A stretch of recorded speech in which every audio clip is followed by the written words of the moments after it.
Please help me welcoming Ian and Anthony from AfricaStalking.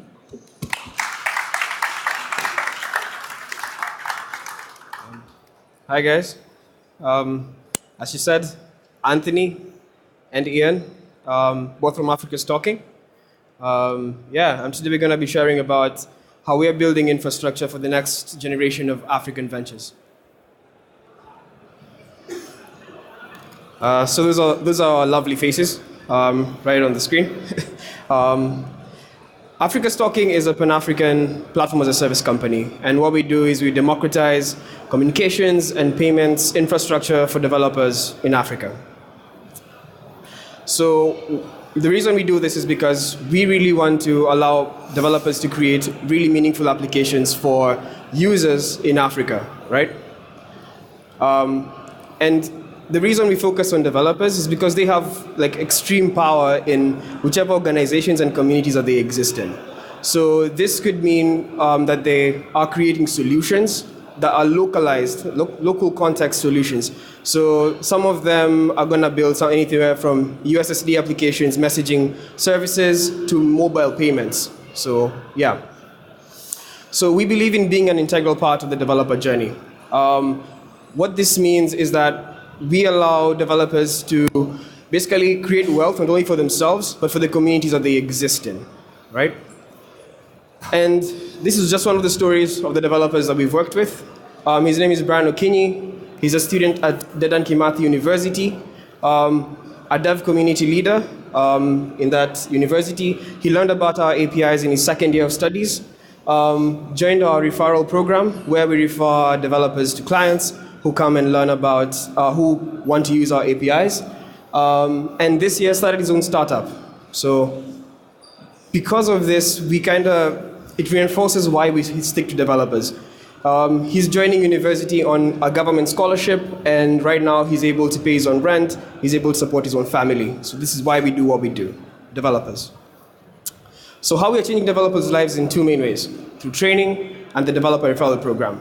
So in regards to training, we train beginners, we teach them how to code and give them the tools. So this could go anywhere from Docker to our own APIs.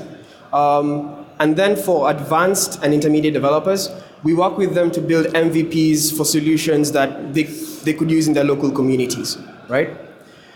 For the developer referral program, for the developer referral program, this is basically taking the top tech talent that we find in the field when we do these trainings and referring them to clients who want to integrate with our solutions, right? So creating a whole new employment stream through that. So we've been mentioning businesses intermittently. And for businesses, we power 80% of startups in Kenya alone. And the reason we are focused on businesses is because these guys are able to actually move quite a bit of money around. So this could move anywhere from 33 million Kenyan shillings a day all the way to reaching 100 million people every single day. So we have these numbers to kind of show you what we are capable of so far. 23,000 developers on our platform, 5,000 businesses, and millions of people who are connected to our services every single day. So this ranges anywhere from SMS services, USSD services, to payments, mobile payments in Africa. So we see a tiered model of impact. We see developers at the core. And these developers provide value to businesses in regards to their skill sets. And these businesses provide value to the entire community. So this could mean anywhere from people receiving their salaries on time. This could mean anything from sending your grandmother some money when she's sick. All these things come together because of what we do. So as these businesses reach millions of people every single day, this is basically powered by infrastructure that uses Docker pretty heavily. And from now, Ian will basically talk to us about what he has been able to build so far. So the architecture for impact, that's me. Try to add the hell. Anyway, so what's the challenge? Like most of the organizations, we've faced unique challenges. But I mean, most of them are challenges that you are aware of. So with adopting Docker, what is the biggest challenge? How did you transition our team, a very traditional ops team, into a more, cloud native team? And how are we even able to modernize traditional applications? So before Docker, you'd make a PR, you'd build an artifact, and you'd manually move this artifact to a machine. Yeah, this was us. I mean, SCPing is not fun. There's too many things wrong there. But when a company is small and there's a few engineers, everyone is running around trying to build features. So what could go wrong? Sorry, just go back. So what could go wrong? Many things. For us, the bigger problem was that developers were building Java applications locally, building them locally, and they would push them over to a machine without even testing or staging the change. And of course, you'd ask a developer, why would you do that? And they would say, no, I'm confident. I've tested this locally, it works fine. But there's no way to validate that information. That was a big challenge for us initially. And we tried to automate this process. So we tried Ansible, we tried Puppet, but when a team is small and there's not many ops people to look at a problem, it's just much harder. So Docker for us was a configuration management system, somewhat. We're able to, just go to the next slide, sorry. We're able to, so Docker for us was a configuration management system. We're able to build locally, we're able to stage the changes, we're able to run them through a CI and move them to a machine. So how are we able to do this? We'll look at that.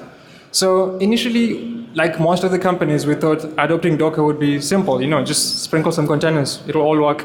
But this was not it. We failed, we had to go back. So where did we fail? This is us sharing our experience. We failed to change our culture. Docker forced us to change our culture, which was unique, I'm not sure. But the bigger challenge, sorry, just go back again. The bigger challenge we had Docker was how are we able to transition our culture to adopt Docker better? So this is building better processes, operationalizing Docker and platforms like Kubernetes to fit better with our culture within the organization. So this included things like coming up with a better standard, better trainings internally, and we had various challenges. Just to list a few, we had like whenever developers would build images, they would never really, know or inspect what's really happening in each stage. So we had an interesting bug with like change on, where we had really fat Docker images because of like massive Uber jars. So we built everything into one Uber jar with a ton of dependencies, and you end up having too many duplicates. And then developers using different Docker files with different base images, it just results in a mess. And then security, basic principles, not running as root. Those were being violated. Those were just basic principles that were violated. So we had to correct this. And to even writing correct Docker files. So we've come a long way, and we're not afraid to share our mistakes. It's fine, we all make mistakes. So the important lesson for us was that containers, they were never going to fix our broken culture. And this is an interesting blog post by Bridget, who talks about containers, and just that if you adopt containers, don't expect to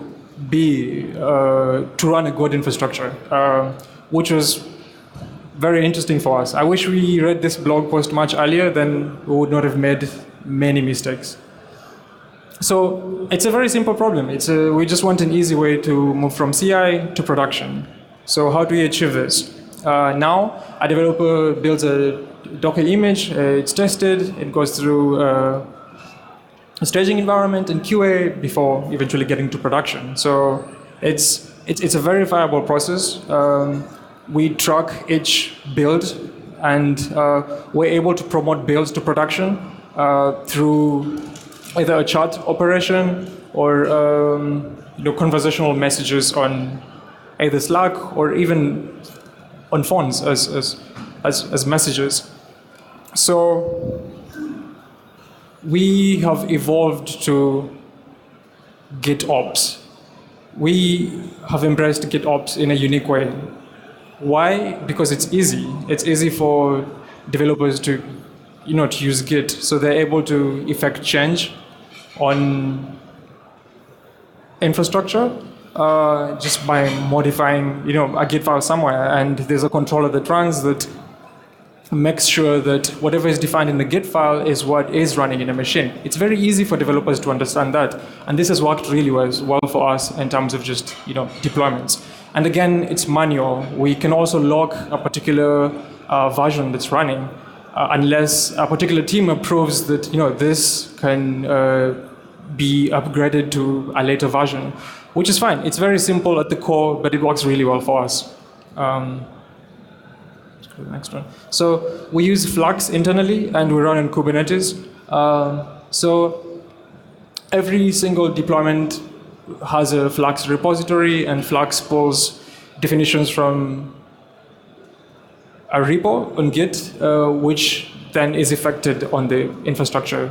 We've extended this to include reporting, where messages are passed through Slack, and also an ability for developers to promote builds. So I can allow a build to go to production or deny that build. So opportunities for us, we're looking for better ways to build better CI/CD pipelines. This has been a challenge for us, and also operationalizing Docker.